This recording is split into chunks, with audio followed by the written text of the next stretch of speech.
¿Qué está pasando en el mundo? Muchas tensiones en Rusia después de la rebelión del grupo de mercenarios Wagner contra Rusia, en la que regresaron al territorio ruso y se están enfrentando al ejército. Tomaron la ciudad como Rostov. El grupo Wagner amenazó que podría llegar hasta el Kremlin. El comandante acusó a Rusia de matar a sus hombres en la retaguardia cuando estaban en Ucrania, y eso enfureció al comandante contra Vladimir Putin. ¿Qué está ocurriendo en las filas rusas para que los comandantes tomen esta decisión de rebelarse contra Rusia? Que anunciaron la captura de este comandante. Ucrania podía recuperar Bakhmut, en la que estaba controlada por Rusia. Hasta donde llegara esta rebelión, se podría producir combates en el territorio ruso. Con esto la situación en la zona se pone más tensa, pero estaremos informando. Escuchemos.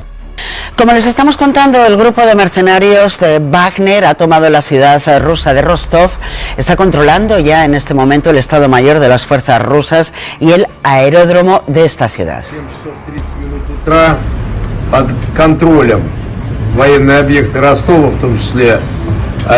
Estamos en el Estado Mayor, 7:30 hora de Moscú. Controlamos las instalaciones militares de Rostov, incluyendo el aeródromo. Es lo que dice en este vídeo, en esta declaración, Prigozhin, que se ha declarado en rebeldía después de acusar a Moscú de bombardear las posiciones de retaguardia de sus hombres en Ucrania.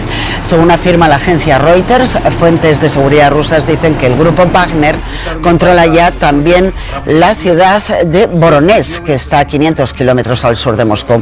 Les estábamos hablando de la rebelión del grupo Wagner. En estos momentos las medidas que está tomando Moscú. Fran, y te preguntamos qué consecuencias puede tener sobre el terreno en Ucrania la rebelión del grupo Wagner. Fran. Bueno, pues la verdad es que todavía es pronto para saberlo, ¿no? Depende de los acontecimientos, de cómo evolucionen en las próximas horas y días. Aquí en Ucrania no hay todavía una reacción oficial del gobierno ucraniano a esa rebelión de Yevgeny Prigozhin. Sigue atentamente la evolución, claro, de los acontecimientos. Algunas fuentes del gobierno ucraniano señalan que hay una mezcla de estupor, por un lado, y al mismo tiempo cierta satisfacción. No en vano, se trata de un hecho que puede tener efectos negativos para Rusia y, por tanto, para el desarrollo de la guerra para los rusos. Además, llega un momento en el que Ucrania está inmersa en la contraofensiva y que quiere intensificar además en las próximas semanas, y la salida del escenario bélico del grupo Wagner y esa rebelión en el interior de Rusia pues puede debilitar a las fuerzas rusas en regiones como el Donbass, donde ese grupo mercenario ha sido determinante en el avance ruso, especialmente en la localidad de Bakhmut. En resumen, hay que esperar la evolución de los acontecimientos, pero es indudable que puede tener serias repercusiones para el curso de la guerra. Y sobre todo también, como tú comentabas, bueno, pues eso serían buenas noticias para Ucrania. También suponemos que podría subir los ánimos precisamente de los militares ucranianos, también del presidente. Hay posibilidades de que este grupo abra una grieta en el frente ruso y ponga en apuros al presidente Putin. De momento Putin ya ha comparecido ante el país en una declaración institucional, o sea que algo está ocurriendo. Sí, desde luego, esta rebelión no le va a poner las cosas fáciles a Putin. El pulso que se viene gestando desde hace meses entre Prigozhin y el ministro de Defensa, y ahora también ampliado a parte de la cúpula militar rusa, pues sin ninguna duda complica las cosas al Kremlin, porque además complica la coordinación del desarrollo de la guerra en el frente de batalla, ¿no? La principal pregunta, yo creo ahora mismo, es qué está ocurriendo en el interior del ejército ruso, y eso no lo sabemos. Es decir, esta postura de Prigozhin denunciando a Shoigu, el ministro de Defensa, denunciando a la cúpula militar, diciendo que han enviado, ¿no?, al matadero a miles de soldados rusos, es lo que piensan también los soldados rusos y los mandos intermedios. Esa es la pregunta fundamental, ¿no? Hay un malestar dentro del ejército ruso, porque efectivamente el número de bajas es muy elevado, y también preguntarse si hay algún tipo de malestar entre las familias de los que han caído y en la sociedad rusa. Y de momento parece que Putin lo controla los medios, hay una censura férrea, pero yo creo que todavía es pronto para saber cómo va a evolucionar esta situación.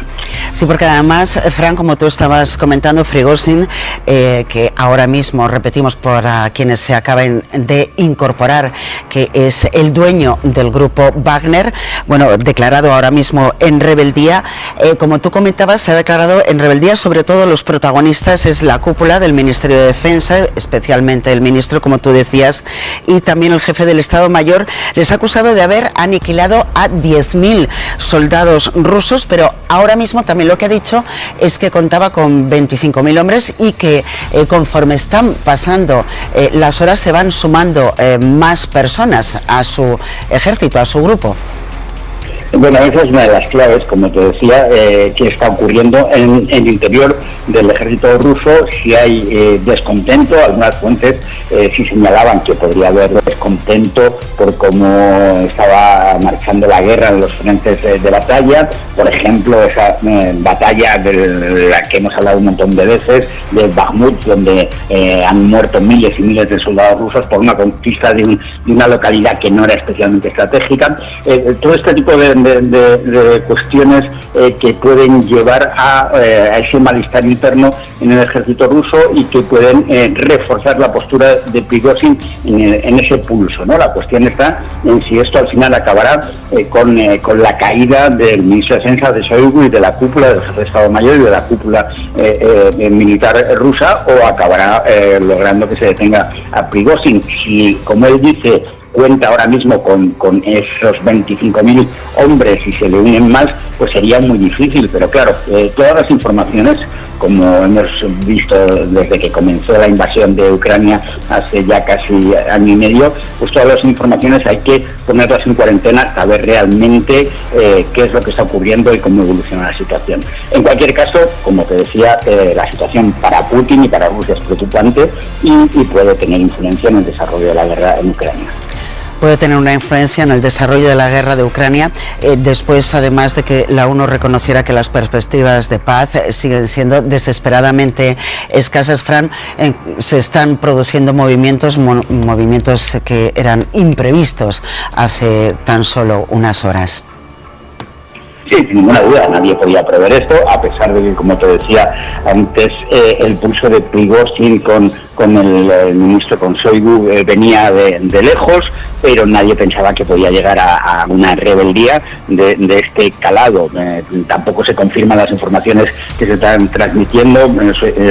Prigozhin dice que controla, por ejemplo, la ciudad de Rostov, que es desde la que los rusos coordinan, ¿no?, la marcha de la guerra y las operaciones bélicas. Si eso fuera cierto, pues tendría mucha importancia, pero es que ahora mismo no hay confirmación por fuentes oficiales qué es lo que está ocurriendo a lo largo de toda la guerra en Ucrania con relación a lo que pasa en la parte rusa del frente, que no hay acceso. La situación geopolítica en el mundo está muy difícil. Muchas tensiones en Rusia después de la rebelión del grupo de mercenarios Wagner contra Rusia, en la que regresaron al territorio ruso y se están enfrentando al ejército. Tomaron la ciudad como Rostov. El grupo Wagner amenazó que podría llegar hasta el Kremlin. El comandante acusó a Rusia de matar a sus hombres en la retaguardia cuando estaban en Ucrania, y eso enfureció al comandante contra Vladimir Putin. ¿Qué está ocurriendo en las filas rusas para que los comandantes tomen esta decisión de rebelarse contra Rusia? Que anunciaron la captura de este comandante. Ucrania podía recuperar Bakhmut, en la que estaba controlada por Rusia. Hasta donde llegara esta rebelión, se podría producir combates en el territorio ruso. Mensaje del presidente Vladimir Putin al mundo, en la que propone propuestas y medidas que podría cambiar el orden mundial. Rusia es un país con mucho potencial y puede desarrollarse sin un chantaje de Occidente. Con sus sanciones ilegales que han puesto, Rusia no será vencida. Occidente debe dejar su hegemonía que tiene en el mundo y dejar que las naciones se desarrollen, en la que usa como chantaje las sanciones y presiones económicas si no están de acuerdo con Estados Unidos. Ya muchos países están en desacuerdo con estas políticas que realiza Occidente. ¿Hasta dónde llegan las tensiones entre Rusia y Estados Unidos? Te invito a ver el video. Impresionantes imágenes en las que los tanques entregados por la OTAN fueron destruidos por Rusia. Son tanques Leopard de fabricación alemana. En la contraofensiva que lleva Ucrania en la recuperación de territorios, fueron destruidos en su avance. Ya están teniendo tropiezos Ucrania. ¿Qué consecuencias traerá? Si la OTAN ve que la contraofensiva no funciona, tendrá que tomar otras decisiones para hacerle frente a Rusia, en la que podría intervenir directamente en el conflicto entre Rusia y Ucrania. Rusia es un país que se preparó para esta guerra, tendrá que hacer más para poder vencerla. Ucrania solo está resistiendo por este apoyo que recibe, pero tendrá que ser ayuda de forma directa por la OTAN para poder hacer retroceder a Rusia del territorio de Ucrania. Rusia no se detendrá hasta que consiga sus objetivos. Cada vez escalan más las tensiones en la zona. No te pierdas próximos videos, suscríbete y escribe tus comentarios cómo ve la situación y activa la campanita. Gracias.